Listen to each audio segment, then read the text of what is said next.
AI is also making key contributions to sustainability.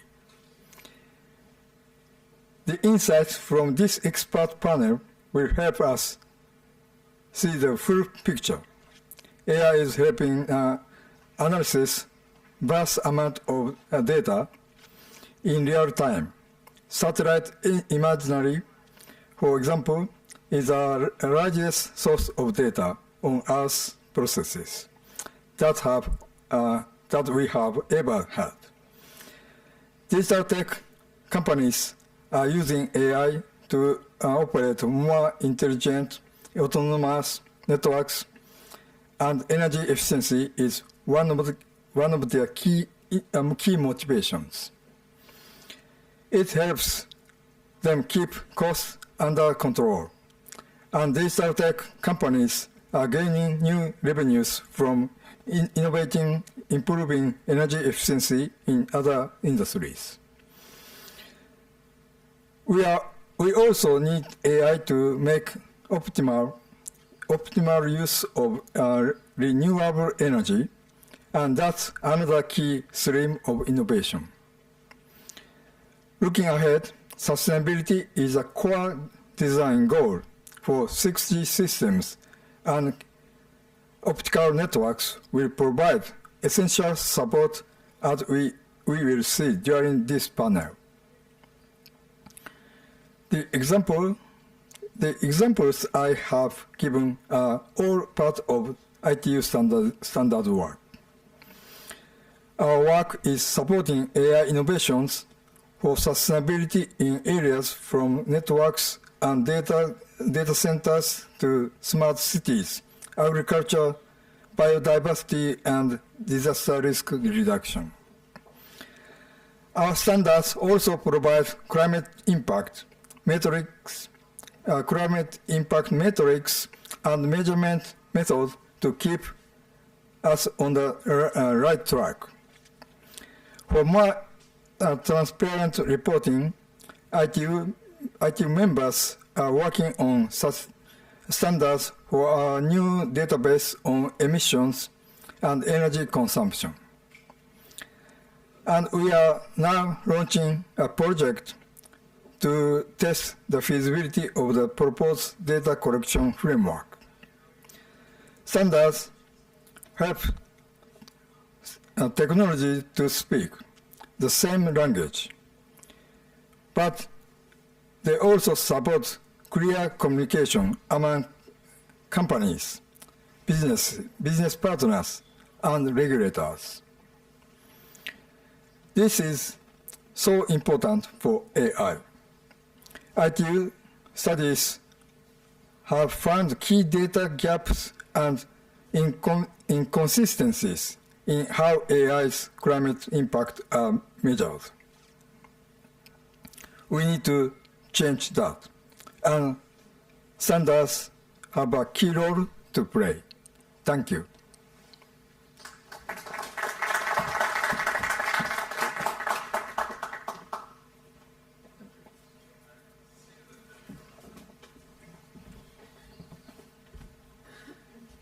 And thank you, Noe-san, for your words. I'm Mario Garcia. I'm Global Account Executive at Entity Data for the United Nations. I just want to give you some words. First of all, thank you for being here today. It's a pleasure to be able to explain you different things, our vision around artificial intelligence that we try to bring together. You see there, AI and sustainability walk into a coffee, talking about sustainability, talking about satellites, talking about data centers in the space. And besides that, with two United Nations use cases, two United Nations experiences with two agencies, with Climate Change Agency and UN volunteers. We will start with Rika Nakazawa here with talking about satellites and photonics and data centers in space, innovation in general. Then we will have a panel around sustainability and AI, and then we'll have the two use cases. So it's an honor for us to participate in AI for Good. It's an honor for us to have you here today, and I expect that you enjoy the day. Thank you.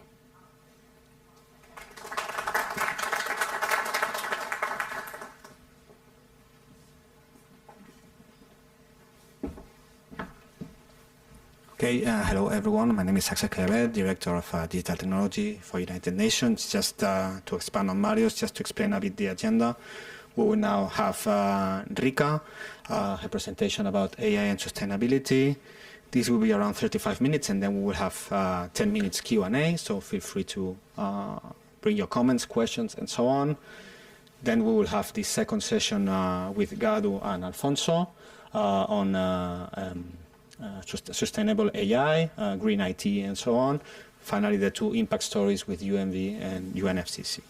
Okay, the UN stories will be 15 minutes each. Okay, so we have a bit of a tight timeline, but we'll try to make it work. Okay, so again, welcome everyone, and now I will give the floor to Enrica. Thank you.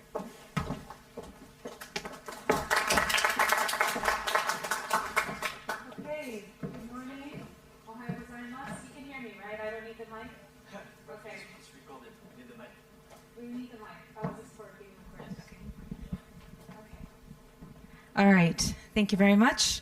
I'm a walker, so that's why I rarely stand behind the podium. So, AI sustainability, walking to a cafe. This image is courtesy of ChatGPT. Of course, there are other forums here at the summit that are talking about bias in AI, but I will share with you my personal story of how I experienced it putting together this image. When I first asked ChatGPT to render an image for me, personifying AI and sustainability, walking into a bar, but now it's cafe to be more normalized across international cultures. It first represented sustainability as a woman figure and AI as a male figure, which I found quite interesting because we do tend to think about, perhaps because of Mother Earth, sustainability being more feminine and AI and computers being more masculine. I have been a woman in technology my entire career, so this area of figuring out how we bring diversity and balance into the equation has been a lifelong commitment and focus of mine. So hence, this is prompt engineering at its best, where I re-prompted ChatGPT to render this in a bit more of an androgynous way. The way that I would like to talk about this topic is, first of all, I hope you all had some sugar this morning, because one of the things we're going to talk about is how computing requires a tremendous amount of energy. Even though our brain is only 2% of our body weight, it consumes 20% of our caloric intake. The other piece that's going to be very important, and it's tied to nature, is breathing. Our brains use a tremendous amount of oxygen. So whether that's with the orange juice or a croissant or something that you had that had sugar in it this morning for your brain, we're all going to take a deep breath. Ready? 1, 2, 3. Let's take a deep breath together. Okay, that's going to be AI and sustainability coming together. Okay. I know the pandemic is something that seems like a long, long time ago, but I wanted to bring it up again just to set the context of what I'm calling the digidemic instead of the pandemic. During the pandemic, of course, technology and IT saw massive acceleration because we all needed to be connected, to be productive, to be in communication, to enable the economy to keep on driving things forward. So we'll talk a little bit about the role that played in terms of how we need to then navigate the future moving forward. And then I would like to talk about AI and sustainability within the context of at the speed of light and at the edge of space. So first, when there's some data that was done, research, of course, none of this is surprising because everybody here, especially for those of you who are in AI, know how much there was an acceleration of digitization. So digitization of assets, and the digitalization of processes. And this is really where NTT Data has really been a driving force behind that with other players in the ecosystem, helping enterprises really embrace how technology and transformation and DX, as is commonly seen in my home country of Japan, was really one of the things that was going to help us all continue to sustain our communities, our governments, our businesses. And so you saw this huge boom in digitization. And of course, this is Gartner. It's now dated. It's to 2021 to 2023. But there was this explosion, in a good way, of a lot of innovations. And what you have here on this chart is you have monitoring, planning, and pilot deployment completion across 6 major vectors of security, digital workplace, IT automation, storage and database, compute infrastructure and platform services, and network. And so you have this kaleidoscope of emerging technologies that started coming in from initial understanding as a concept, then piloting, and then to scale, then to deployment. And this burst of emerging technologies was particularly profound and concentrated post-pandemic. And so we're going to talk about AI and sustainability and where these two things come together. And first, I'm going to talk about our heartbeat, about sustainability. One of the things that I started to observe during the pandemic was how much more sustainability was starting to become a mainstream topic. I would talk to people that were talking about seeing deer in their front yard. I talked to my friends in LA who would walk outside their door when they would go for a walk, because we were all trying to figure out how we stayed healthy while sitting behind a computer all day. And they said that they saw mountains for the first time because people weren't driving. There wasn't smog in the air and people could actually see the mountains in Los Angeles. And people were also trying to be healthier. Even the concept of the pandemic started to raise the questions of how are we being a sustainable community as a global connected society. And sure enough, this data here demonstrates how between 2016 and 2018, so pre-pandemic, the topics that were in mainstream blogs and news media and the major themes that were around that. So you had the technologies for sustainable fashion, sustainable energy. So these were a lot of the topics.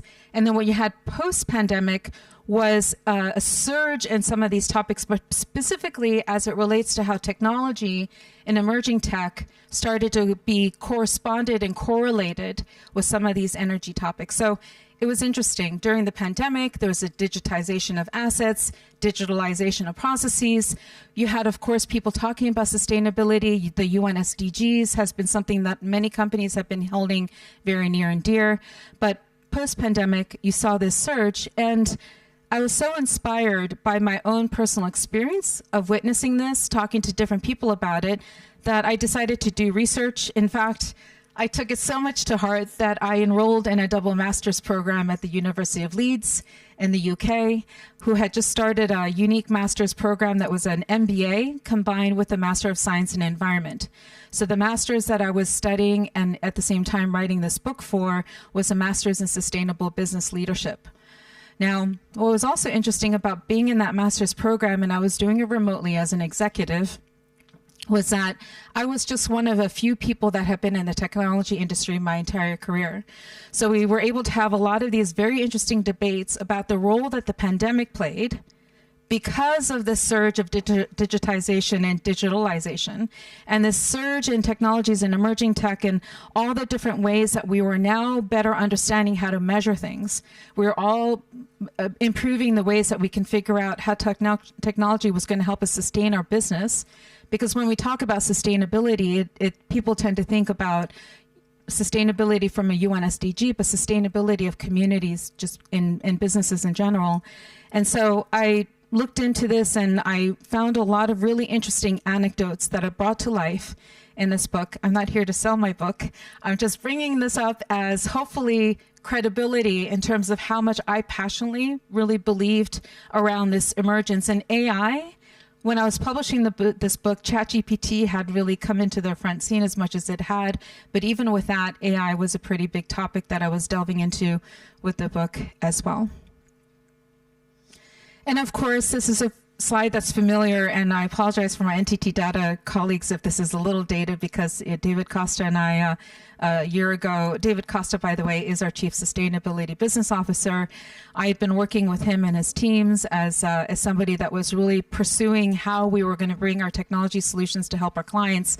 So this is one of the ways that we represent that. And over on the left, around smart and sustainability, was an area that I'm particularly interested in. But the way that we were organizing this idea of technology and digital disruption and sustainability was around climate and nature, corporate sustainability, sustainable value chain, sustainable IT. You'll hear more about a lot about that as well. And then smart and sustainability really being about how can we, in our point in time, which is really around how all of this surge in digitalization and technology innovation is going to lead to some major breakthroughs, because we need them. And that was and is an area that I'm particularly interested in. Welcome.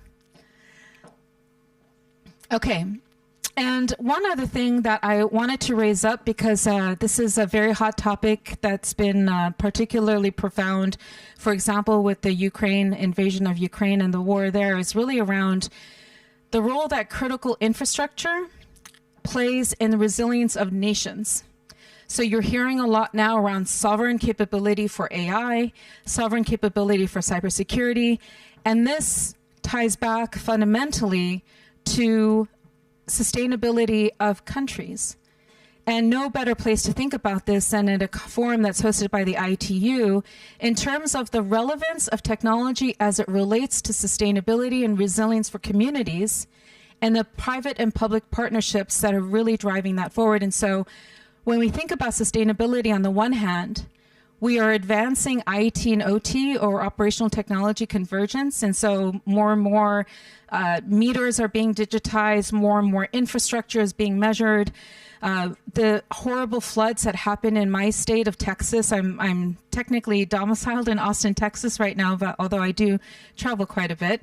But it was only just not that far away that these horrible floods happened, and of course the fires that happened in Spain. So a lot of these occurrences that are happening with climate change, and also just our inability to measure and sense things that are going on, is being addressed. And as more and more of these systems get measured and you bring in a node, you are introducing vulnerabilities into the system. So now you're creating vulnerabilities that can get hacked by bad actors. And so this is where cybersecurity is also in the café with AI and sustainability, but that's a whole nother topic that we don't have time to go into today. But within the context of a lot of these systems that are enabling societies to sustain, we need to think about the roles that emerging technologies play to make them more sustainable.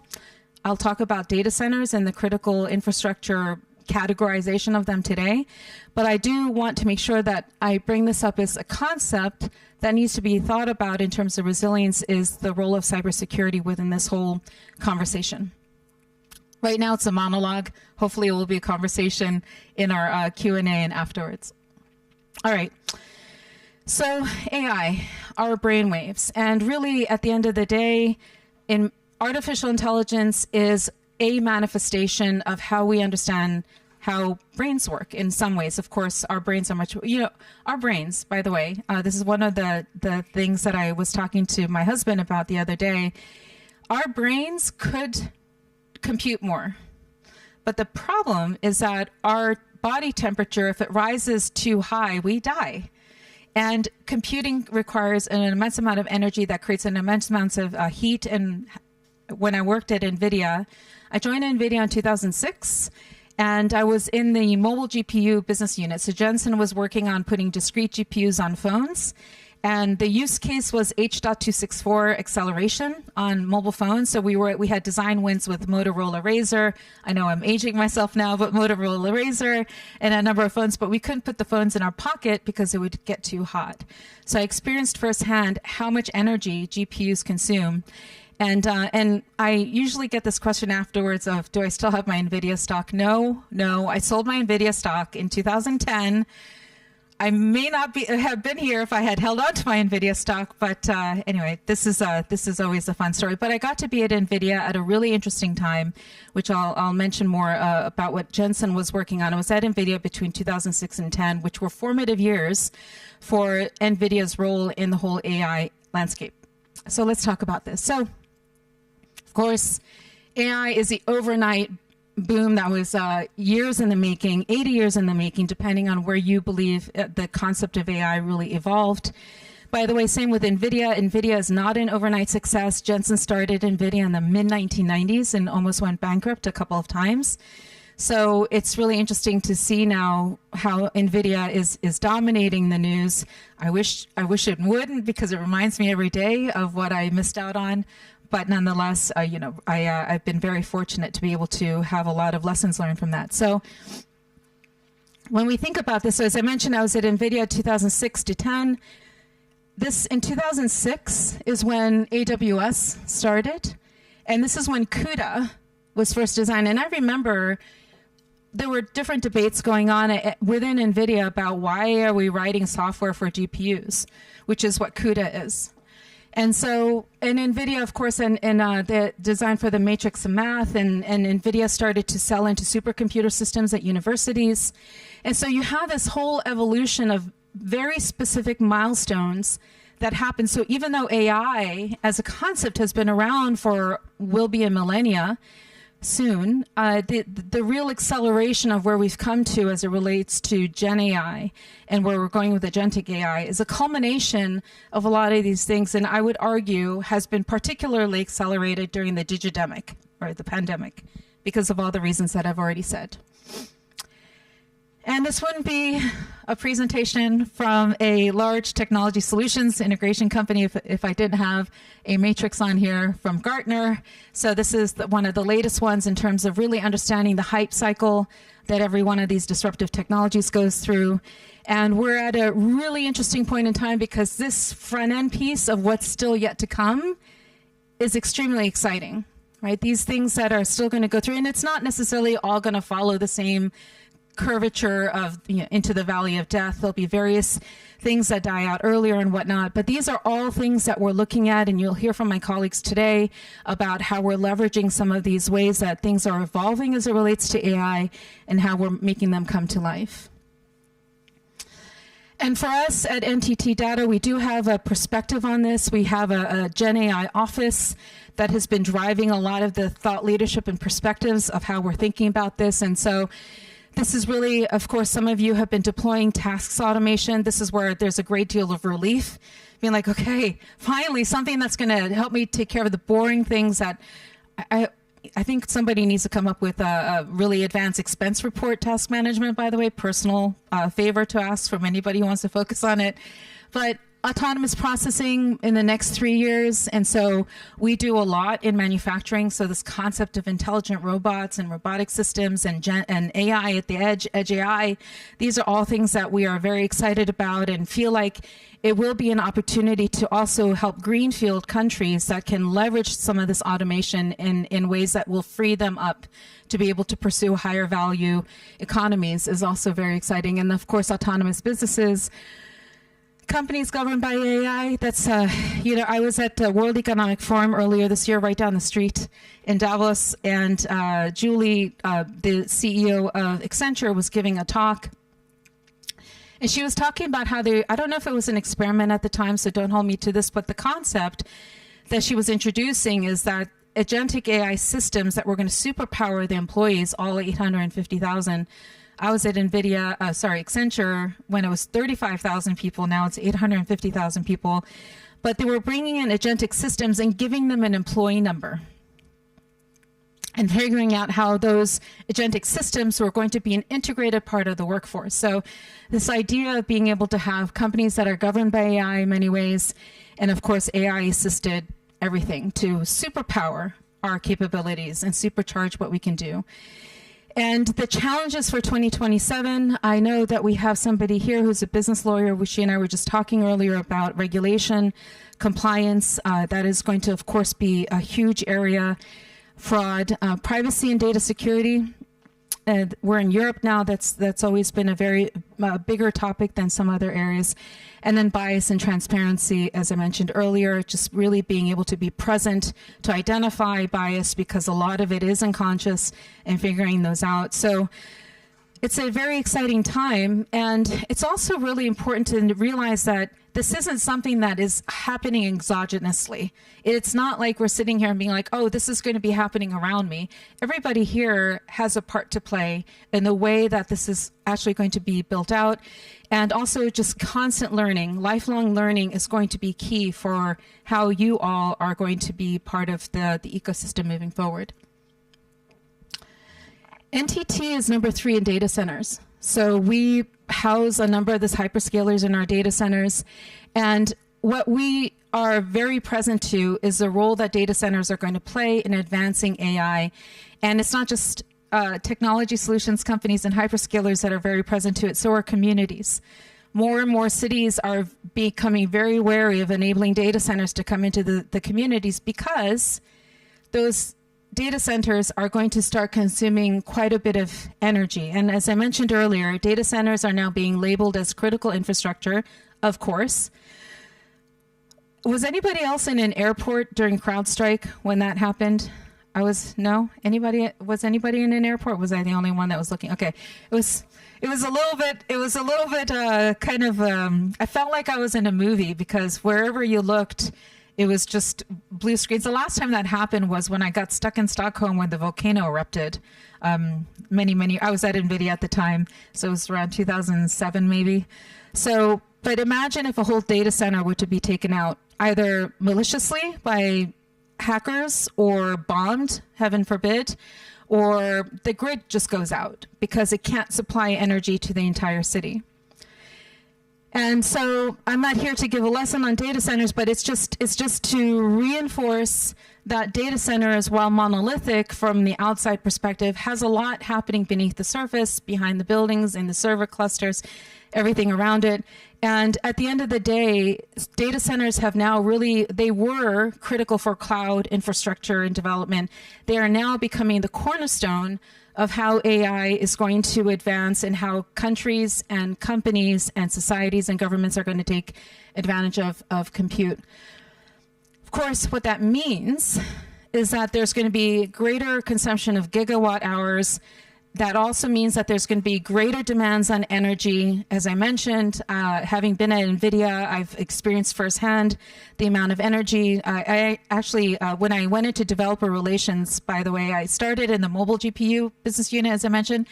Then I went to the gaming sector.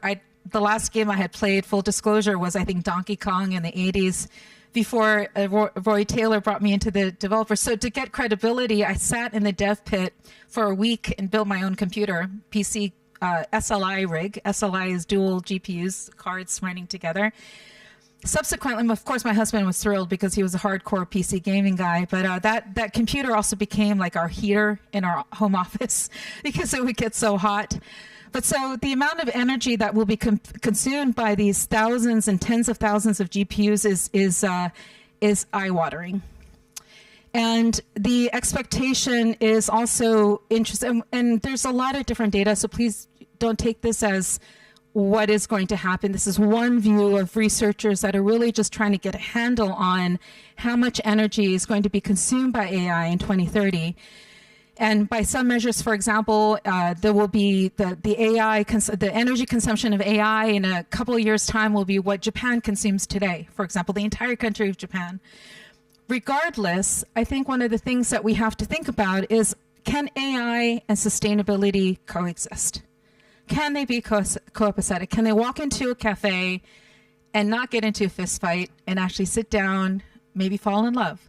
Who knows? So Sam Altman said himself, we still don't appreciate the energy needs of this technology. There's no way to get there without a breakthrough. We need fusion, or we need radically cheaper solar plus storage or something. Sam Altman said that. Now, nuclear is a very interesting area, by the way, and for anybody that is working on nuclear and would like to deep dive on it, please let me know. My husband was a nuclear engineer on submarines, and he knows nuclear. He loves to talk about micronuclear. He's very nuclear positive. So but nuclear is a whole nother category. But what I do want to talk to you about is thinking about at the speed of light. So in 2020, NTT, Intel, and Sony launched something called the IOWN Global Forum. IOWN stands for Innovative Optical and Wireless Network. Now, NTT, we've had a proud heritage and history of demonstrating breakthroughs in communications. In 1970, at the last World Expo that was in Osaka, NTT demonstrated a wireless phone, a phone without cords in 1970.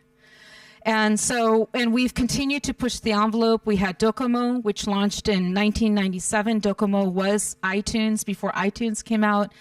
And so arguably, NTT was an innovator around downloadable, monetizable content. And what NTT is now really advancing is this idea of moving from electrical wiring that is in connectivity and compute today to photonic.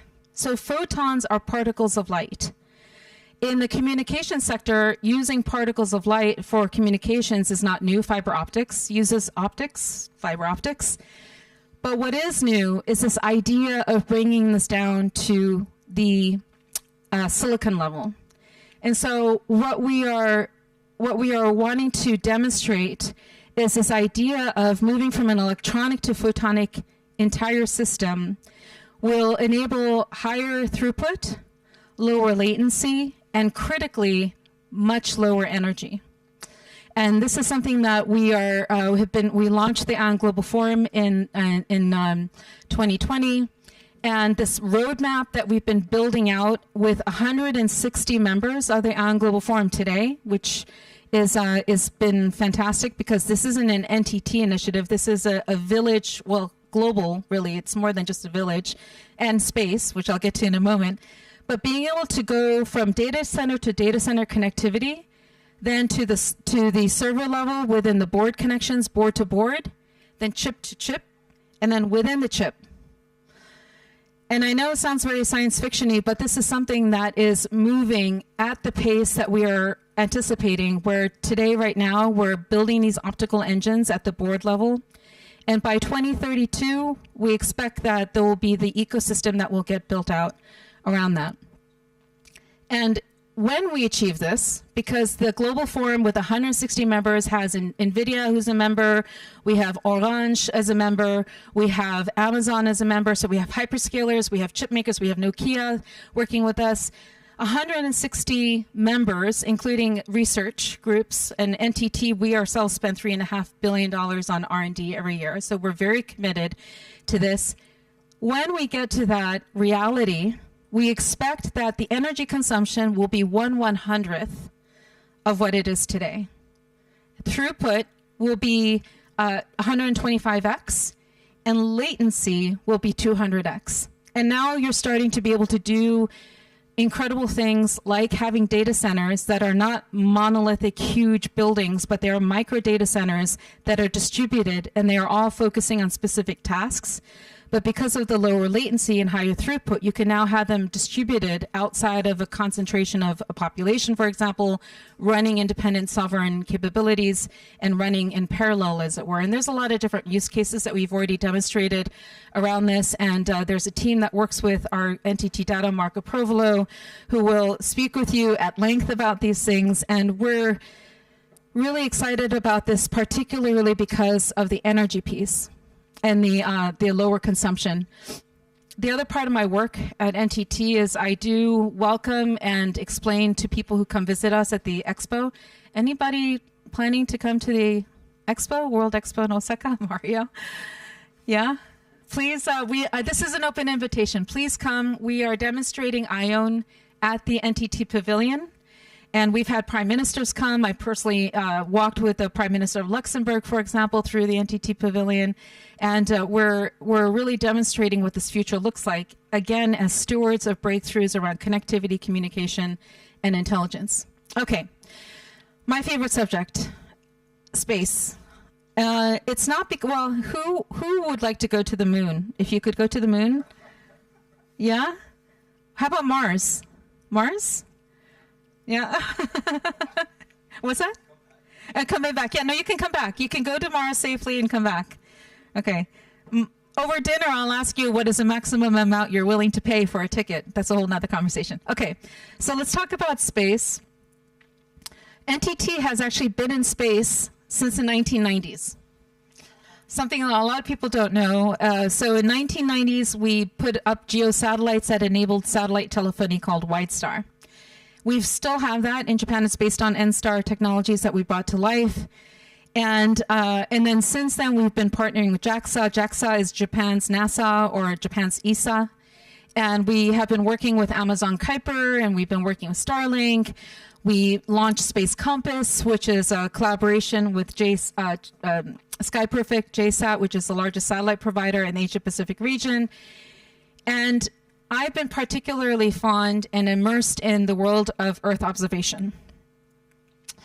And our vision of what we have at NTT, and I'll come back to Earth observation in a moment, is a space integrated computing network. And I know that's a lot of words, but fundamentally, for us at NTT, what we do terrestrially around connectivity, data, intelligence is we're just bringing that, we are bringing that into orbit and creating this concept of when Axel was talking about data centers in space, or Mario, data centers in space, it's not about putting these big structures into orbit. It's more around the satellite systems themselves become devices. And there's more and more satellites that are going up that have GPUs on board the satellites. Now, when we talk about LEO, by the way, when we talk about space, most people think Star Wars and Star Trek and galaxies far away. LEO orbit is only 1,200 kilometers from Earth. You could drive there if you could drive straight up. Out of the 11,000 communication satellites, SpaceX commands 6,000 of them. So one man commands over half of the LEO communication satellites. Now, Amazon Kuiper is looking to go against that. Of course, we have IRIS-2 with the European collection of countries that are involved with IRIS-2. The Chinese have a 10,000 or 1,000 sales project where they want to put 15,000 satellites. So it's starting to get a little crowded. And plus there's VLEO now, very low Earth orbit. And then you have MEO with, of course, SES over in Luxembourg, and you have GEO. Regardless, what NTT is looking to do is how we can partner with ecosystem players to ensure that the space and satellite ecosystem enables sustainable businesses to move forward. This picture was taken by Apollo 17 in 1972. It's called the Blue Marble. The astronauts looked at the Earth in 1972 and they said, oh my gosh, that looks so vulnerable. And they called it the Blue Marble. And that was the inspiration for this business that NTT Data announced last year and formalized in February of this year, called Marble Visions. NTT Data will be launching Earth observation satellites in early 2027, and we'll be combining it with our 3D mapping capability, so we can do these high-resolution 3D maps of areas of interest. And then imagine being able to, this is going to sound like Star Trek. Well, I'm a Star Wars girl, so more Star Wars. But the idea is being able to have a 3D digital twin of your port, of your mining site, of your farm, of your city, of any area of interest, being able to have 40 centimeter resolution, dynamic digital twin with embedded data from IoT sensors, all of that come to life. And when I've been talking to customers across a number of different sectors, public and private, one of the things that I hear over and over again is climate resilience. I just talked about the flooding in Texas. I talked about the fires in Spain, landslides that have been happening in different parts of the world. So with changing climate comes these anomalous events. By the way, a big sector that's been very interested in this is insurance, because their 100-year floodplain scenarios are now being all thrown out the window, and they have to refactor all of their algorithms. And so for us, we think very deeply about how the edge of space, because when NTT asked me to dive into the world of space, I have to be honest with you, I was like, why? There's so many issues we are having here on Earth. But now that I've been in this domain, I realize how the space domain is going to be so key, especially because a lot of countries, with the geopolitical situation being what it is right now, India, China, Germany, the European countries, investing more and more. I spoke to an ESA leader last week, European Space Agency. They're going to be funding more billions of euros into the space program. So it's important for us to be aware of what's happening out here. And it's also important to think about how those technologies integrated with what we're doing on Earth are going to drive sustainability. And of course, the role that AI plays in a lot of this is key. So just for examples, up at the top, you have Earth observation. I know from my NVIDIA days how much data is in a pixel and a polygon. So instead of language models, large language models, imagine having visual language models. Having systems that can help you parse a lot of different data to give you an insight into something or to run simulations. So when I was in the developer team making computers in the middle of the dev pit, we had programs called Unreal Engine and Unity, which are now being used in enterprise systems to run simulations and modeling. So AI is going to be key around Earth observation and using that data. Of course, AI has always been a part of how to create digital models and blueprints of designs of systems, but now even more so because it's becoming more and more complex. Quantum is also an area that's now being brought into the space domain around understanding a lot of different information, which plays into this. This is also one of my favorite topics. This is around material science. There's new compounds being made with what we can do with AI now. There's a company called EMTD Labs. They have a platform called Cymate.ai based out of Luxembourg.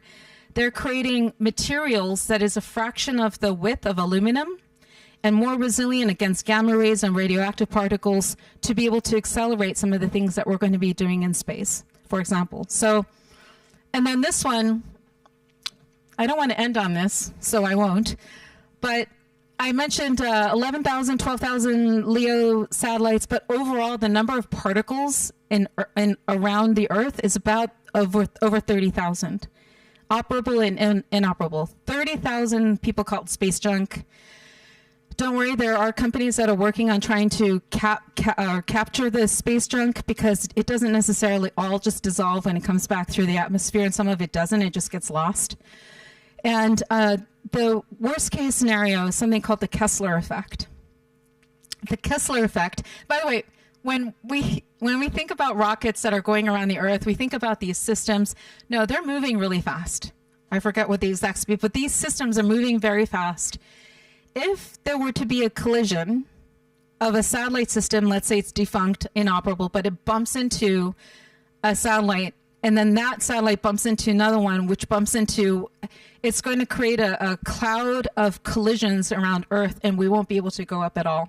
That's Kessler effect, and again, we're not going to end on that, but it's just something that AI is now helping. AI helped SpaceX in 2023 avoid 40,000 collisions through orchestrating a lot of the trajectories and the movement of the satellite systems. Okay, so hopefully this has helped us ground ourselves around the role that the pandemic or the digidemic played in terms of how we got where we are today, both on the sustainability, consciousness side, not just within communities, but within enterprise, within business, within global supply chain. Everybody here paid more than they needed to on toilet paper. I don't need to tell us all how much global supply chain is a part of the whole sustainability ecosystem. And hopefully the conversation of AI and sustainability has come to life in more practical reality for you as it relates to the speed of light and the future that you will be a part of when you're working on a photonic system through your compute and using technology solutions. And the edge of space, whether that takes you to the moon or Mars, or you simply have an opportunity to use Earth observation and connectivity in a way that's going to help you achieve some of the climate change challenge solutions that you need to resolve with your organization. My email is there. I'm also on LinkedIn and really love being part of thought leadership. I'm going to be pursuing a doctorate soon on the concept of organic intelligence, which is all around AI and sustainability, by the way. But so the line of AI sustainability, walk into a bar, I created that title because it's often the opening line for a joke. You know, a rabbi, a priest, and a Buddhist monk walk into a bar. And I thought, okay, so what would happen if AI and sustainability walked into a bar? What would they actually say? And so I thought I might quote Albert Einstein, who was born in Germany. My mom's German, so and I went to Princeton, and Einstein was very active at Princeton. But then he took Swiss citizenship. So I thought it would be fun to bring up Albert Einstein since we're here in Geneva in Switzerland. And I think what would happen is sustainability would say, and I quote Albert Einstein, "We still do not know 1,000th of 1% of what nature has revealed to us." And I think AI would then respond and say, well, we can't solve problems by using the same kind of thinking we used when we created them.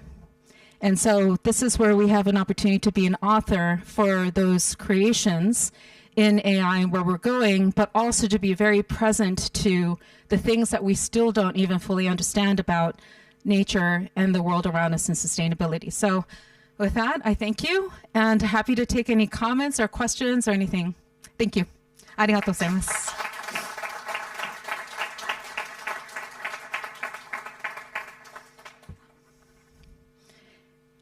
Any questions?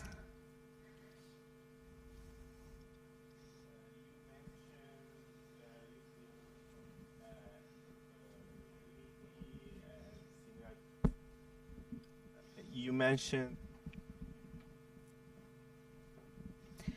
I'm going to sit because the ladies will understand. I can't stand in heels for. Okay. Yes. You mentioned Unity and other tools that were being used, but now do you have better tools for simulations? So I'm not involved in the digital twin team per se. We have a very strong practice in that, in particular in our Spain and Italy teams. So I'm happy to get your information afterwards, and they can share with you. But I do see Unreal Unity being used in ways that I hadn't imagined back in the day around simulating. But the only way that you can simulate better to use maybe it's like a better way to use the tools versus better tools. But I'll let my Spain and Italy teams come back to you. I'll get your information afterwards. Actually, that brings up a good point. Maybe it should be AI for better instead of AI for good. So it's a new one. Yes. Yeah, I would like first to thank you for the presentation. So I'm really a fan of space stuff, and also technology, and we work at AI, so I really enjoy a lot your presentation.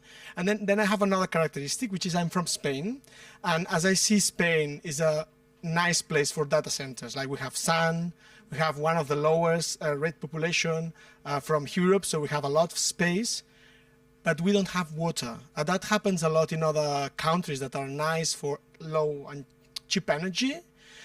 Do you have any view on how Spain could tackle that problem of having low water availability, but high capacity to have data centers there? I have been to Mobile World Congress enough times to know how much of a water problem it is in Spain. So I think the way that I would answer that is not sufficient for, I think, the answer you're looking for. But what I will say at a high level is what we have been doing at NTT Data and the Sustainability Business Office is using the technologies like IoT sensors to help us be able to better know situationally where there could be water resources, and also to be able to figure out route optimization for how that could be better managed, and also to monitor for situations that makes water scarce. Off the reservation a bit, one thing that I have been across vis-a-vis my husband, who's been doing a lot of this, is hydrogen. So bringing hydrogen energy into parts of the world that don't have hydrogen, because part of the byproduct of using hydrogen for energy is water, for example. So some of those things. I think will be interesting. The other article that I came across recently, and it was very strange, I was just in Barcelona and I was talking to the co-founder of Sateliot, which is doing narrowband IoT connectivity to satellites. He was talking about Biosphere 2. There was an experiment in the 1980s, 1990s, and Bloomberg just published an article after the conversation, which is why I know my phone's listening to every conversation, because that's too weird of a coincidence. But Biosphere 2 was an experiment where they were trying to figure out how to take or address some of these challenges of scarcity.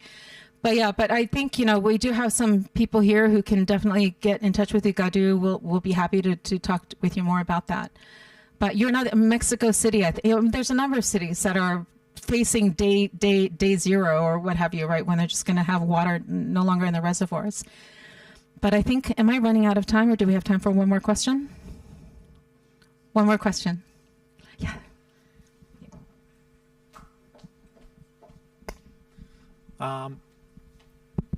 I'm curious. I think you showed on some of the slides the kind of space-based, satellite-based data centers. And I was curious if you could talk a little bit more about some of the advantages you see of kind of a space or a network-based, satellite-based data center in light of like Kessler syndrome and all the other kind of risks associated with having our data centers up there. So one of the things that, maybe I'll do this pictorially because it's a little bit easier to, if I back up.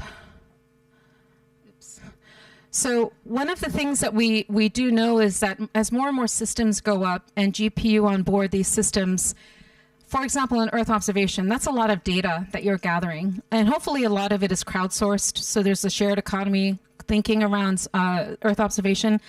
But the problem is that a LEO satellite circles the Earth roughly every 90 minutes. A geosatellite is stationary. But the LEO satellite needs to have a line of sight to the ground station to send any relevant information down.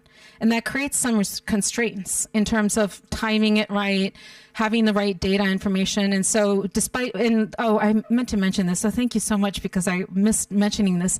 These yellow bars here is actually optical data. So we're bringing IOWN to orbit as well, higher throughput, lower latency, lower energy, because the other challenge with having a lot of this compute happen in systems in space is how are you going to get that energy? Now, to answer your question specifically around space-based data centers, there are startups that are looking to literally launch space-based data centers. Sophia Ventures is one with JPL guys, where they're creating this origami satellite that unfolds and has all of these solar panels. Because guess what there is plenty of in space is solar energy, if you can angle the satellite just right. But for us at NTT Data and what we're doing with Space Compass is this idea of being able to have data that is shared across a number of different devices in orbit, to be able to process information as it needs to so that you're only sending the essential data down to the ground station when you have a line of sight to them. And so, but this is going to require a tremendous amount of orchestration and a lot of, because the point-to-point on optical data, different from RF data, is that you need to be very precise on the targets of where you get the information through. But we do think that from a resilience perspective too, this is going to be tremendously helpful. And HAP systems, we have this concept of behind here are what look like airplanes, but they're unmanned airplanes. They're called high-altitude platform systems, which is another area that NTT Data and NTT have been forging with Airbus and Alto, is that when you have a catastrophe and the networks are down, and for example, if you don't have Starlink or you just need to have the ability to have a connectivity. So we demonstrated in March a 20-kilometer HAP system that connected to a phone on the ground. So we do think that from a disaster response perspective, if the infrastructure and the fiber and the network is just out on the ground, how can you still enable connectivity and information to be shared? And how can you make sure that you're just sending the information that you need by creating the system of compute in space, which is effectively a form of space data centers, but not, like I said, those huge, massive buildings that you see, but more on a cluster basis. Yeah? Okay. All right, I am sticking around afterwards for coffee or drinks afterwards, but I'm now going to invite Gadu to come up and share with you a little bit more about how we are eating our own space food.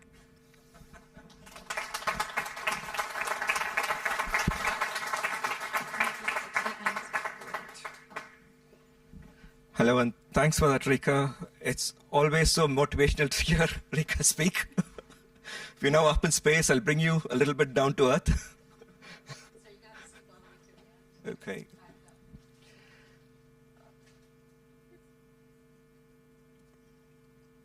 Right.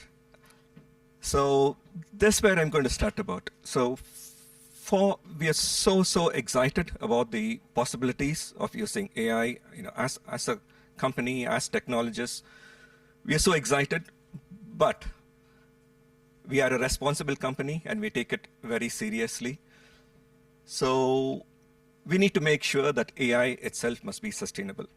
Now, it's not just an AI problem. The ITU has, for a very long time, they built the Bible for like an LCA, the environmental impact of ICT as a whole. And at NTT Data, we take that seriously. And I'm going to explain, like in the next few slides, how we are eating our own space food or dog food or drinking our own champagne, however you call it.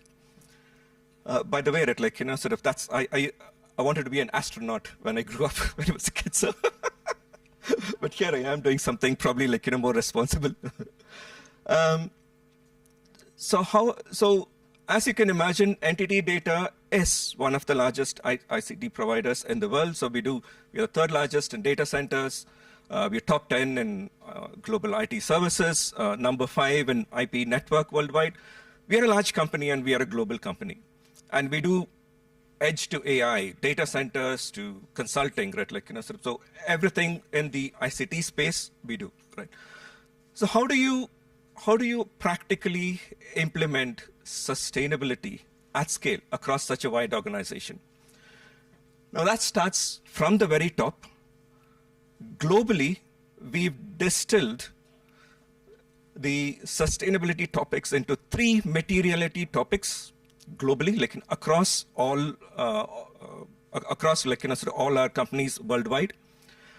And this is now being baked into the KPIs for all the CXOs globally. Now, every CXO across NTT Data, whether they're in the data center business or whether they are in the submarine cable or whether they're in consulting, will have a KPI related to these materiality topics.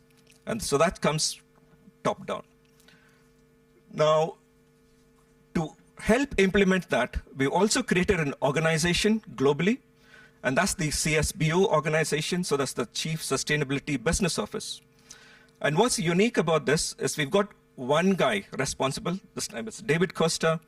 He's responsible for both the NTT Data sustainability ambitions, our own footprint, and also the sustainability business. So what we are offering to our customers, the sustainability services that we are offering to customers. And that's one office. Now, the idea is that we treat ourselves as client zero. So being one of the largest IT services companies in the world, if we can do it at scale, we can really help companies do it. So we want to then, we want to implement it first, practice what we preach, drive innovation in that area, and then bring that to our customers. So that's why we have established the organization to enable that to do that. Now, I sit within the technology, strategy, and advisory division that sits across both of this. Now, my job and my team's job is to create the frameworks, the tools that's necessary to actually sort of enable the entire organization to help achieve the KPIs that we set top down, right? So top down, sort of there's KPIs that's kept. So each, let's say that someone's in charge of a cloud division. They say, okay, right, sort of what's your sustainability footprint? Let's say that scope 2, scope 3, right? So from your division, this is X, right? In this year, and I'll explain sort of how we've done that framework. He then sort of needs some help, right? For bottom up frameworks and tools for his team to then help measure and then take the optimization initiatives that's necessary to bring it down. How have we done that? We've created a approach, a whole sort of strategy for which we are implementing globally across sort of all divisions for sustainable IT. Now that looks at sort of what our business strategy is, what our IT strategy is, what is the regulatory reporting requirements that we have. but also it encapsulates those 13 materiality topics that we have got and distilled it into what we call the domain-based approach. So applications, data, cloud, data centers, hardware assets, networks. For each one of this, we've translated those materiality topics into what it means for them and what should be measured. Now this is a very challenging thing to do, for any organization. There are a number of stakeholders across any company, such large company like this, and each one will have the shape of the business that they have will be very different. How do we maintain that standardization? So that's why we've gone back to the basics, and we've looked at how to provide the bottom-up calculations for each one of those domains that enable them to understand where they are, to measure where they are, and to take measures or to make decisions that will impact the sustainability of each of those divisions in a positive way. Now, how are we doing that? We have developed what's called we call it the ICT carbon calculator. So we're taking impact categories one by one, and we started with carbon as the first one, so we're calling it the ICT carbon calculator. So emissions, and scope 2, scope 3 emissions is the first one that we've taken. And this is where what we looked at was that we do everything from applications to data centers. But the applications, every digital feature that you build creates the demand for every layer below that. So the earlier in the life cycle that you optimize, the better value that you get. So what we like to say is the greenest application is the one that you did not build. And if you come to the data center, we say that the greenest energy is the one that you did not consume, right? So that's the whole motivation. And we also took a slightly different approach, where for regulatory reporting, you have a very different construct and a very different way of measurement. For example, you could use spend-based measurements, and you could use market-based measures, etc., which are all very, very useful tools. But we saw that did not give us the kind of near real-time feedback that we wanted for the KPIs. So what we did was we used for the tool, we're using activity-based emissions and granular activity-based emissions. So that when somebody is creating a service within any of those towers or service lines, they get immediate feedback on what's the sustainability impact. Now, how did we do that? We looked at, we went back to the basics of, in all our IT services, there are few principles. You need compute power, you need storage, you need networking, etc., etc. And for all of that, there are 3 specific levers that you have to tell you that, to give you a feedback on how sustainable that is. One is hardware efficiency, the devices that we use, the embodied carbon in the devices that we use. The second is just the energy usage. So that's where you're either in the servers at your data center or your router that's powered, the energy use at that point. And the third is the grid carbon intensity, which is the where the device is being used, what's the grid carbon intensity, so that you could do things like load shifting, or you could do computing at when the grid carbon intensity is lower, etc., etc. So these are the 3 different levers that we identified, and that comes from our involvement in the Green Software Foundation, where we created this new metric called the Software Carbon Intensity metric. Currently, I'm the chairman of the Green Software Foundation. We, along with other people in the industries, we spent 4 years coming up with something that would give software engineers, designers, very real feedback on what the impact of their decisions are. So we used that. We used the software carbon intensity for the embodied emissions. Again, so we went back to the ITU standards. The L1410 for us was the Bible. That's what we measure all the different emissions from all our suppliers, from all our hardware suppliers, from everything that we get into our data centers. Now, what we did in the ICT carbon calculator is use a persona-based approach where we shaped it for the people providing the services at different levels. For the applications level, for people working in the cloud, for the people doing hardware refreshes, for people in the data center, etc., etc. And we tied it all together to give sort of a common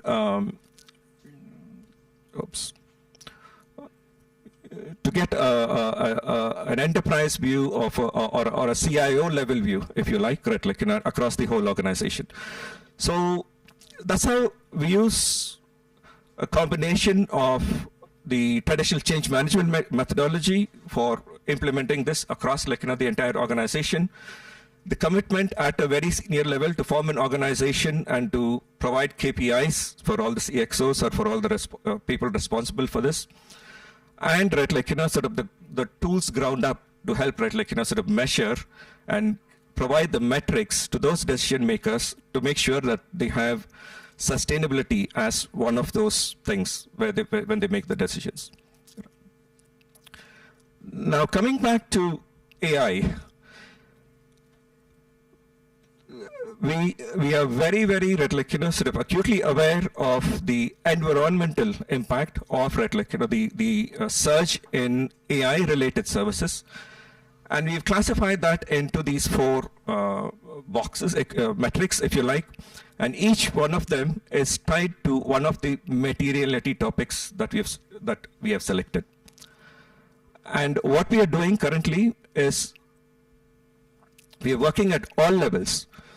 We understand that to solve the challenge of the increased use of energy, the increased embodied carbon because of the rise in the manufacturing of GPUs, etc., that cannot be solved by us alone. We need a lot of cooperation with all the stakeholders in the industry, and that's where we are doing our bit at every level. So at data level, at the at the cloud level, we are doing what we can to implement this. Since we provide sort of the entire mix of services related to AI, we realize that this is likely to have a disproportionate impact on our services, which is why we are starting to pioneer all the emerging measurements, and we are building that into our ICT carbon calculator. And a few examples. We're starting from the software level. Currently, we are working with a number of organizations to create what's called the SEI for AI standard. Now, this is built on sort of there are certain principles on which we are building this on. Again, we are going back to a persona-based approach, because the way we use AI and the way we use models is very different across our organization. On one side, sort of we're using the what's available at the end of the API, from the likes of OpenAI or from Claude, etc., where these are closed models and we are consumers. On the other side, we are looking at the open weights models, and we are self-hosting, we are fine-tuning, we are self-hosting and creating services around that. And thirdly, we are also building our own LLM. So we're building Suzumi, that's an old LLM. So we're looking at sort of what control do you have, and what are those actions that you can take for each of these personas. So when you're a consumer, how do you know that sort of how do you measure the environmental impact of what I'm using? So we're using we are pioneering right, like, various different metrics that have come out. For example, the AI energy score, and there's this tool called Code Carbon behind that. Like, sort of that's something that we're doing for our open weights models. We're using Ecologits for where we're consuming it as a consumer. We are using a combination of all of this right at the software layer, because that's where it, like, sort of we think we will make the most impact, where the demand is being created, where optimization is gives more value. Right. And again, like, sort of right across the digital supply chain, right down to our data centers. In our data centers, we've got a whole range of things that we're doing. Again, like, sort of coming to water, right? So we are pioneering, like, liquid immersion cooling, where in Navi Mumbai, a huge data center in Bombay, right, like, where Bombay, one of the largest cities in the world, water is a city. We have gone all liquid immersion cooling. So this is where we are pioneering liquid immersion cooling technologies. So we're doing, and our approach is threefold, like, sort of consume less, do better, and do different. And do different is where we are relying on our R&D labs, so IOWN, for example, to provide, like, sort of these levers or these initiatives which will help us make a big change, right? So that's where, like, sort of, and I'll show a few examples. So again, like, sort of keeping cool with AI. So that's our Navi Mumbai data center, where we've deployed, like, a liquid immersion cooling. In IOWN, so one of the successful POCs that we have done is actually, like, green computing with remote GPU service. So this is where we've successfully shown that when you have data in your own data centers, and you need GPU capacity to help, right, like, sort of fine tune your model, or, like, even build your own model. Through APN, we are able to use a GPU at a different data center without moving your data across, right, like, into the data center. So it's remote GPUs. So that's something that, like, so it's already working. We have already proven, and we are looking at rolling out. Our the LLM that we've created called Suzumi. So that is, so the main purpose of that LLM is, again, like, sort of low energy consumption model. So we wanted to see that, like, how we can push technology to achieve, right, like, sort of the same benchmarks, but, right, like, with lower energy. So that was the central, right, like, principle of, right, like, of the Suzumi model. And we're also, right, like, using our expertise in optics to do, for example, hyperspectral compute in memory architecture, right? So this is where, we are trying to optimize the memory aspect of, right, like, sort of high performance computing. So these are a few examples of how we are doing different, and how we are relying on our R&D labs and pioneering those to not only, like, reduce our own carbon footprint, like, our own impact on, like, sort of on the environment, but also, right, like, sort of create services to help our customers. And again, like, like how our chief operating officer of our global data center said, the best kilowatt is the one that we don't use, right? The second one is the one we procure from renewable resources. Now, going back to that, like, for renewables, we've invested heavily, like, in renewable resources, but we understand, like, we bought a whole company, but we understand, like, sort of that decarbonization of the grid is a big challenge. We are doing that, like, in our bit. We want to be responsible. We want to do what we preach, and we want to push the boundaries of, like, sort of what we can do to make AI and ICT more sustainable.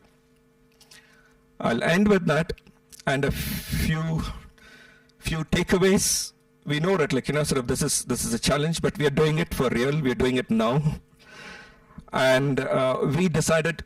I know that, like, sort of in the talks around the room, like, you'll find a lot of talks about, okay, right, like, sort of here's a way of measuring that, like, the energy footprint of AI, or this is what, like, sort of OpenAI said, or this is what sort of this organization said. And I know that, like, sort of there are hundreds and hundreds of standards being built just now. That, like, in a report by ITU gives you a very good perspective, where in one page you got, like, around 50 or 60 of that, right?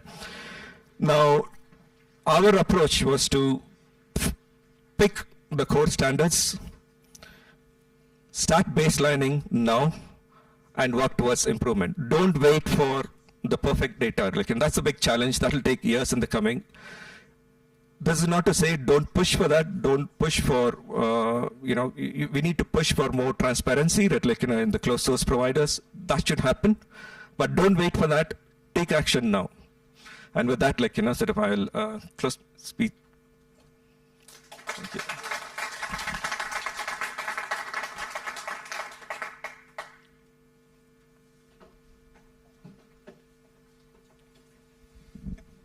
Any questions for Gadu?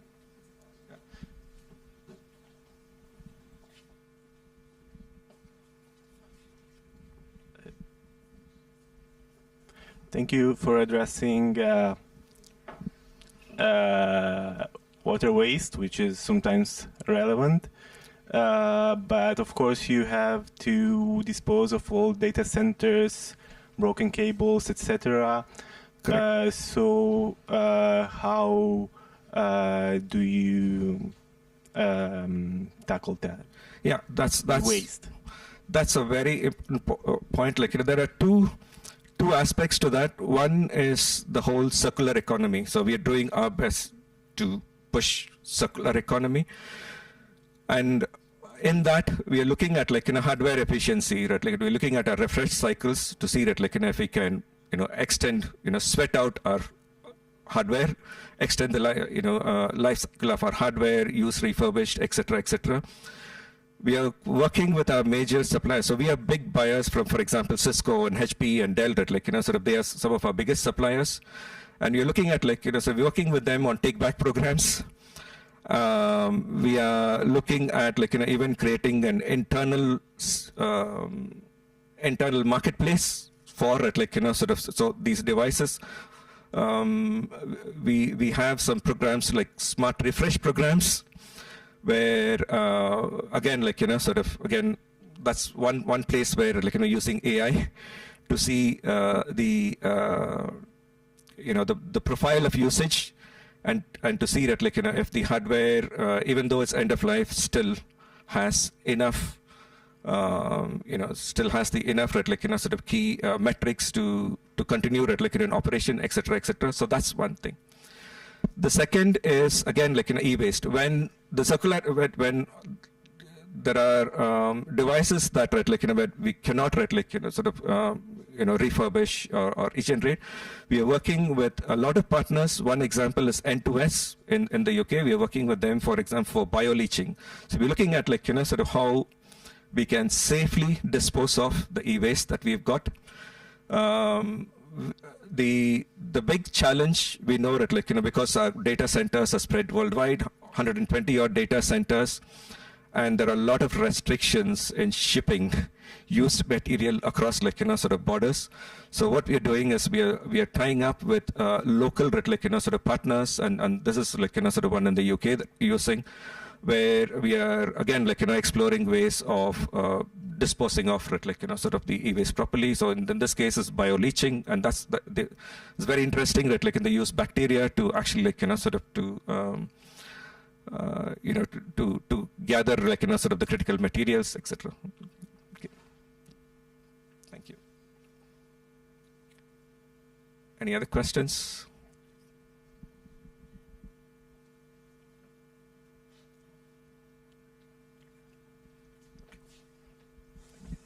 Okay, thank you, Gadu. So now we'll take a mini break, 2 minutes break, so everyone can have coffee. Okay, so now we will have a panel with UNFCCC colleagues. Okay, we have James Gravet with me, Director of Mitigation Division, Joaquin Barris, Data Lead also for Mitigation Division. Okay. We'll just have a conversation, and I would like to start the conversation. with a question for Kim. How is UNFCCC using AI to mediate or to optimize or to support on the negotiation process, for the COP and for the rest of multilateral meetings that UNFCCC is running? Hi, everybody. Thank you, Axel. Well, basically, before going into what we do, I'm going to say a little bit what we have, because this is data. Okay, don't expect a presentation with satellites and anything like that. We don't have that level. Okay, it's very basic, but I think it's quite interesting. Basically, in our world, we have political data, diplomacy data. The difference is one is documents that we receive.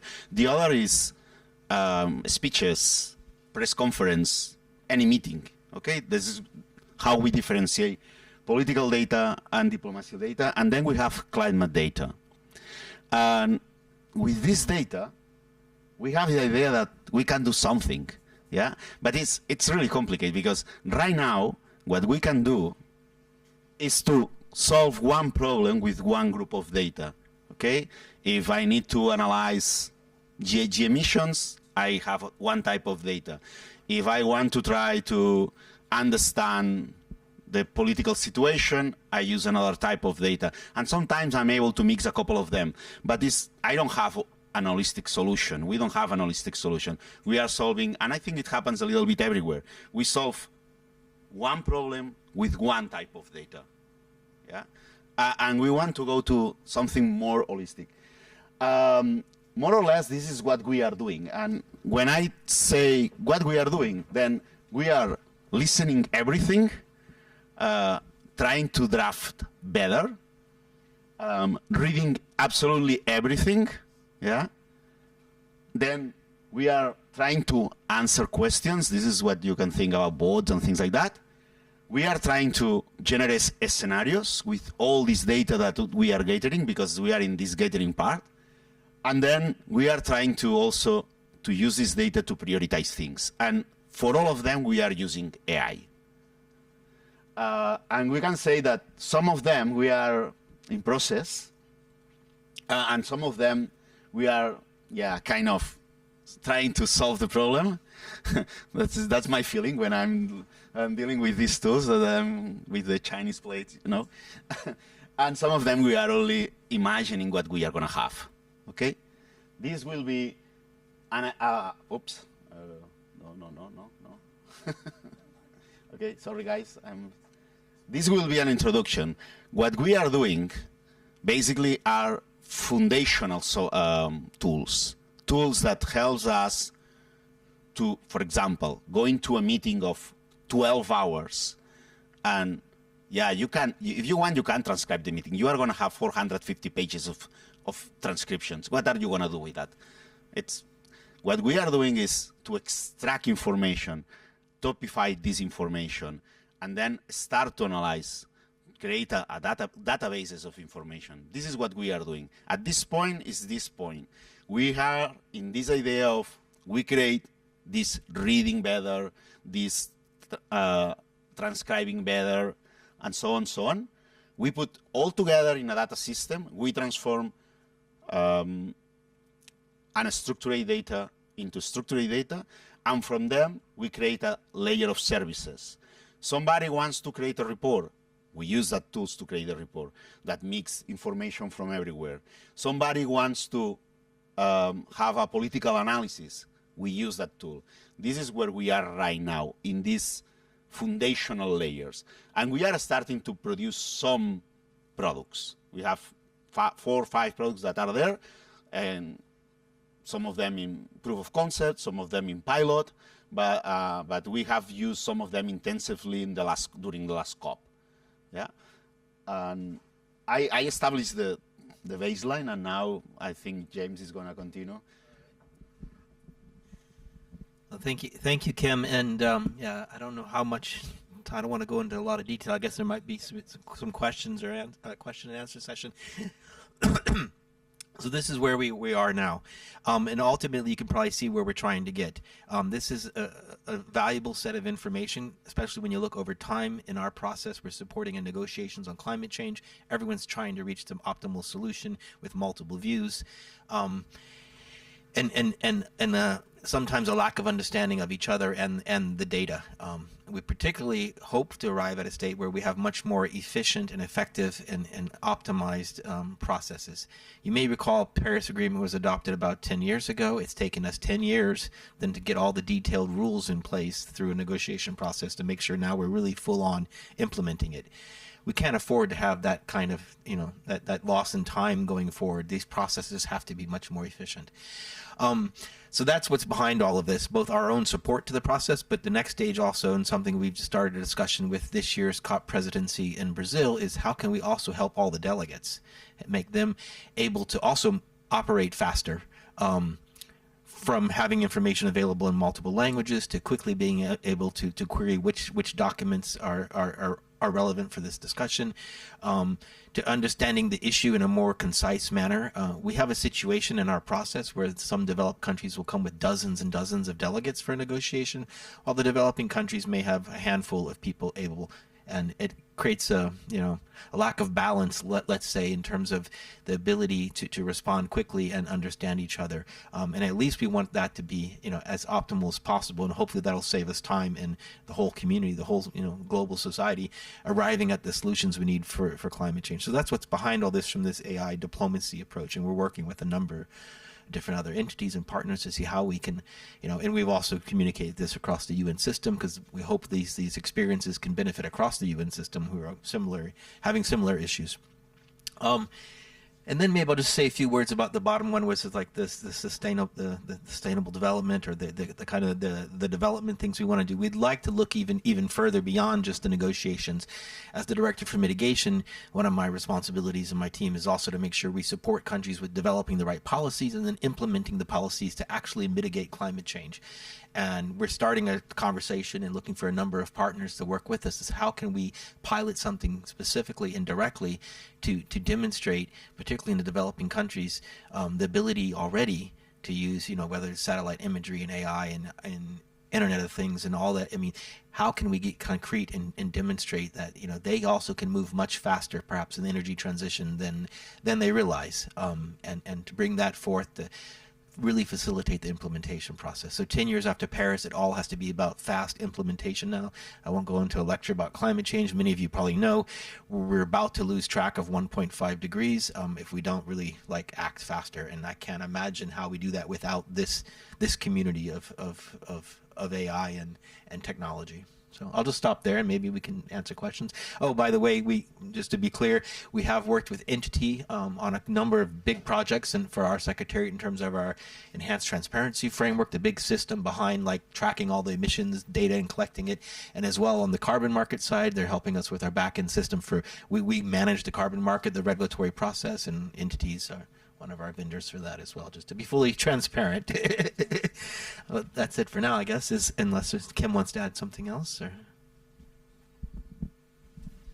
Well, one of the conversations that we have had with Entity is about thinking how we can create scenarios or how we can simulate a COP to find the space of solution, not the solution. I expect that politicians arrive to the solution if we reduce the space of solution. I imagine this as a multidimensional cube. Yeah, I'm a mathematician by design, and I imagine everything as multidimensional cubes. Then we are thinking, and then when I share these ideas with other people, and you see the potential of these solutions, some people come and say, we can use this to train negotiators. They can play around and they can see the scenarios and they can understand how a document change from one day to another, and they need to keep track on that things. And other people came with other ideas, and it's like, okay, I put all of them in my list because all of them are really good. It means we imagine something, and it seems that there is some readiness in the society to take AI and go further. It means if you have an idea of what we can do with that, is what I'm trying to say, come to us, because we are simple human beings developing a concept that for us is like, okay, this have one use or two uses.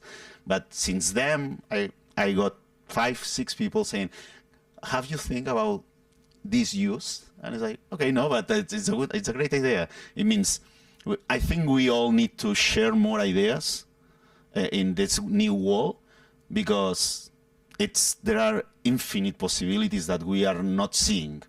And these simulators can be used for many. I think I don't have still the full capacity to understand the use, but the idea of these simulators is we simulate with one agent, one negotiator in one item, and then we create a hierarchical system because it's how it works. You know, these people have bosses and these people have bosses with other agendas. It means other agents with other documents, and that fits these ones, and they start to talk. And this is something that we have been sharing with NTT, and we are super excited to go further in the future, as there is only an idea. There is no, we have not signed anything.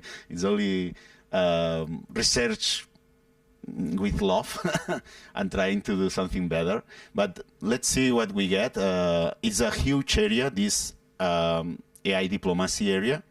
Is I think we can help a lot to have a more fair table of negotiation.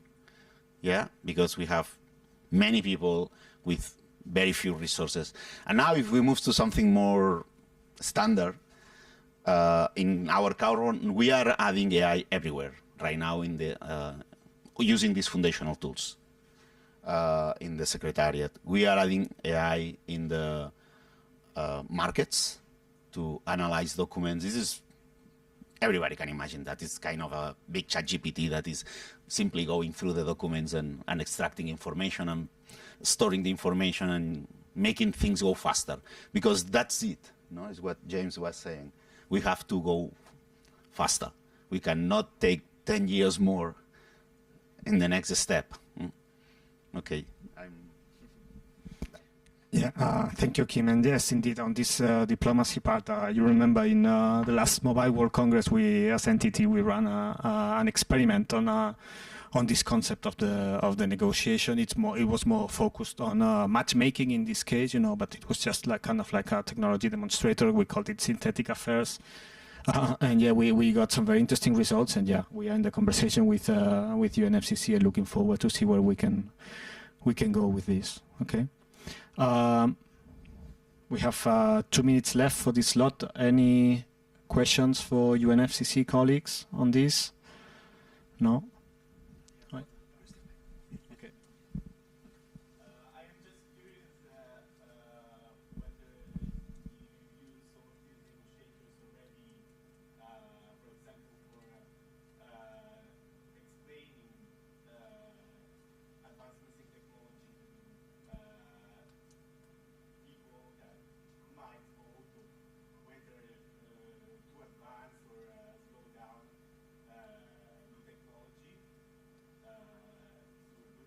Did you ever try to look at that?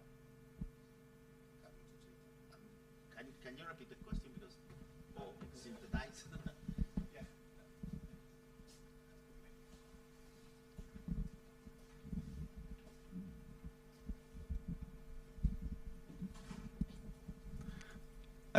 Have you ever tried to use these negotiators to find how to explain or the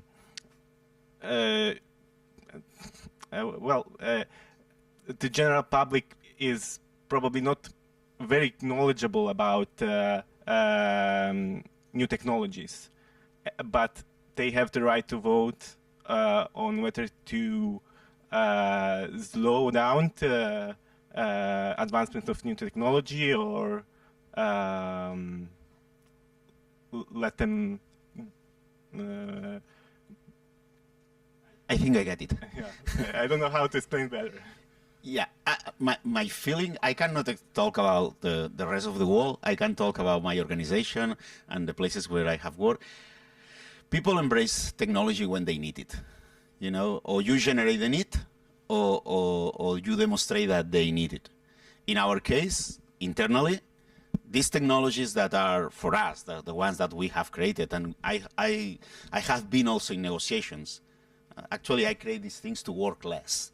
Yeah, it was my idea. It was for myself. We started with that, because we were in a super stressful situation, and people come to us when we train people, we explain, we go again and again. We are doing workshops. Nothing works, but one day somebody comes and say, "Oh, I cannot continue like that."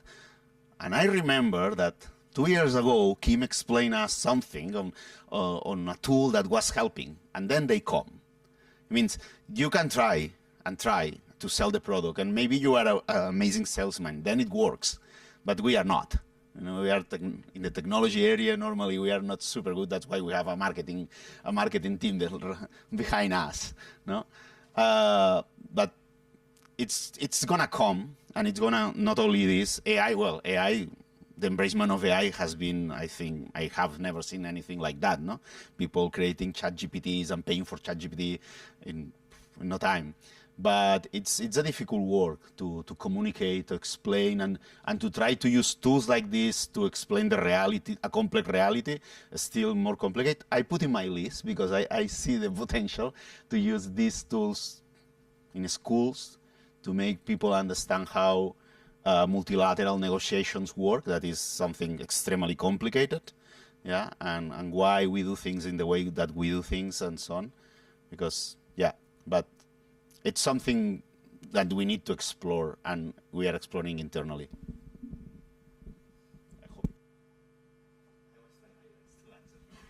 Thank you, Kim. Thank you, UNFCCC colleagues. So I think our time for this panel is up, and now I will call for Sakuja and Frederic from UNB to explain the success story of implementation in UNB. Thank you.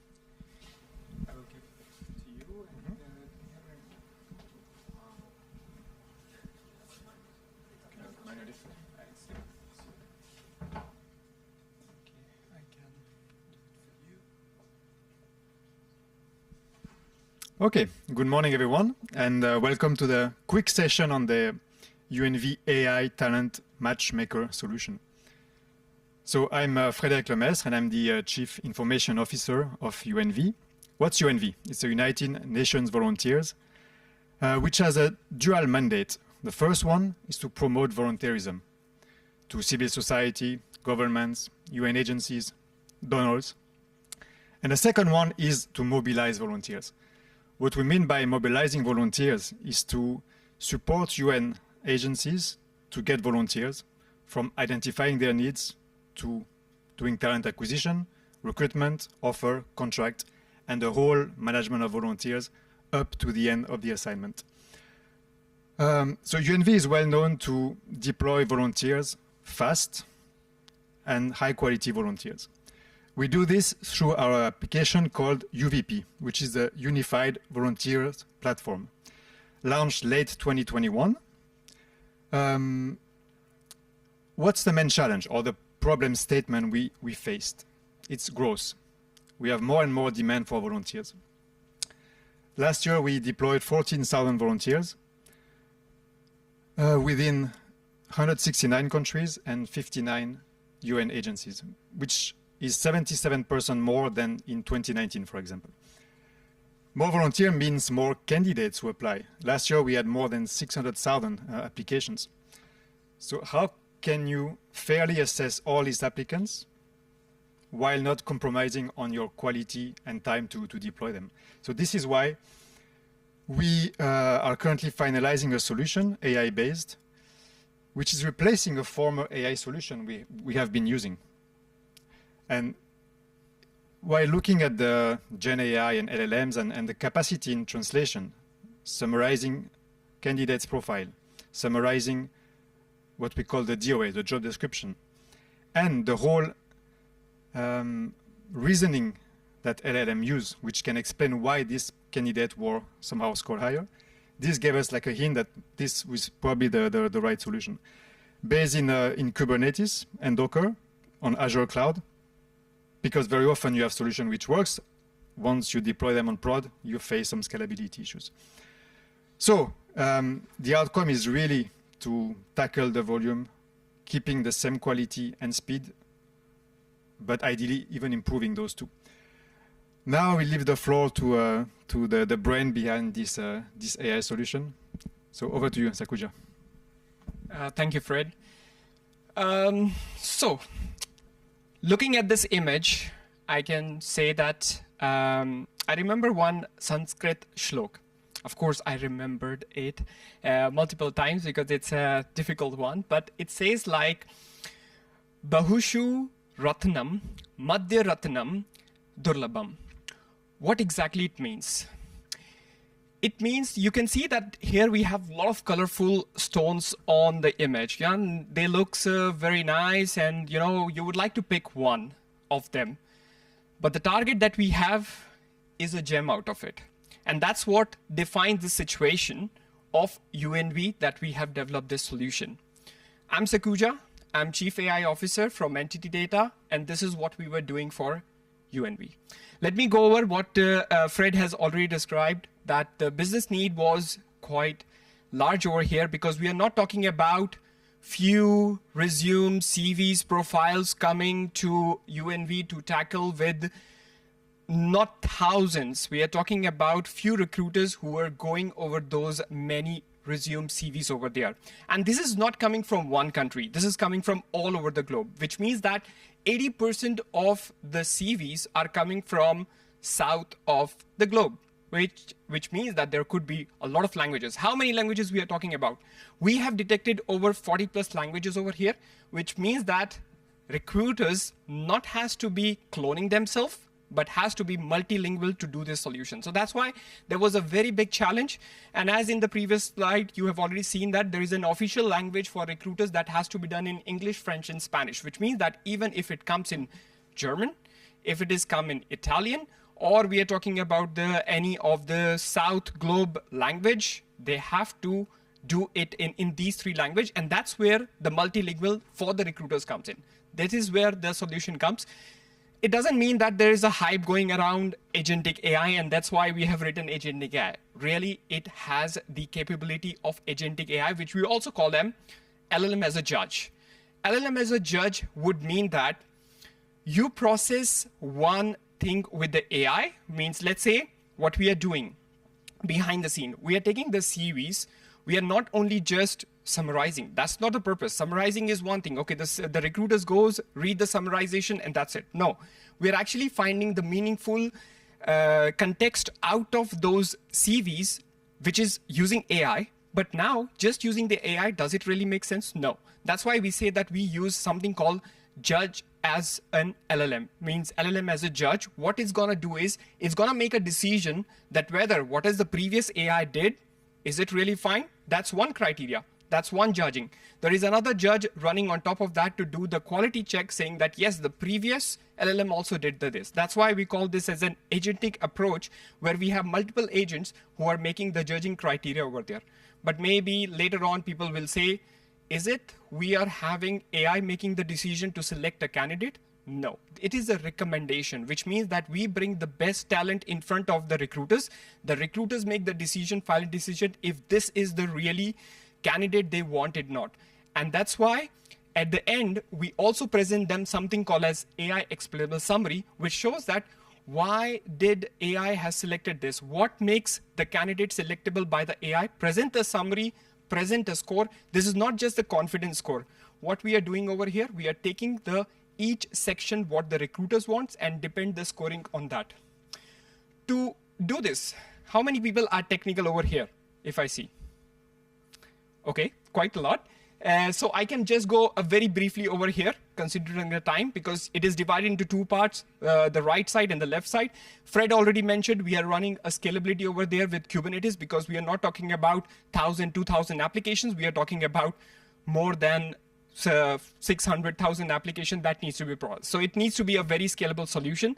And we are using the OpenAI over here because we have tested with very different LLMs because we have to do the model evaluation. So it was Mistral, OpenAI with 4.0 mini, 4.0, and now with 4.0, 4.1 mini as well. So that's why there is a lot of different evaluation has been done. And on the left side, this is where it generates the near real-time output for the recruiters. If we have the questions on the technical side, definitely I'm here to also answer that. But most interesting, I want to show you this video. And I hope it pauses. No, it doesn't. So I have to go quickly over the video. Does it play? Yes. Okay. So this is, we cannot directly show you the UVP platform. That's why we just created an MVP out of it. What it is doing, it is showing you that we have selected one job description. First, we are creating a description for ourselves because the recruiters already know about the job description over there just for the session. And here you can see that we have the list of candidates appearing. What we are doing is, this is the search query language that you can write the phrases in different language. And this is the magic that we are saying that validate results. That was preview sometime back, but now it is live. Which what it do is, let's say you write a natural query, which search a candidate who likes to dance and is good at a project management, right? So what it will do, it will just recommended this female from Peru is gonna do it. And this is the explainable summary, which talks about, okay, this is a strong background in project management, which has the background in dance because being a national salsa runners-up. So which means that you can throw any type of crazy queries to whatever your requirement is, and that's what it's gonna do. Let's say we also gonna find out a candidate with 10 years of experience in teaching or giving a lecture at the university. So one candidate has been selected. It says that yes, 15 years of teaching experience, which exceeds the statement that I've given in the query. But I can also write the same query in Spanish. If I write in Spanish, the results remain the same. This is the consistency that we are talking about. We are not doing any hard coding. We are letting, that's why we said that we have the agentic approach to make sure that it be consistent. Whatever the query you write in English, you write in French, you write in Spanish, it returns the same response every time without knowing what it did before. We are not making sure that there is a memory available to drive these results. That's what it is. And now if I apply something called as DOA, which means now I'm doing job description with my query, which means pick some part from the job description, pick some part from my query, and then find the candidate. And you can see that now we have a lot of candidates. Earlier it was only one because I was looking very specifically to dance and or a lecturer. But now within the DOA job description, there are too many criteria is mentioned. That's why there are a lot of found, but you can see that, but the absence of critical community, which is part of my query, was missing from there. So that's the end of this presentation.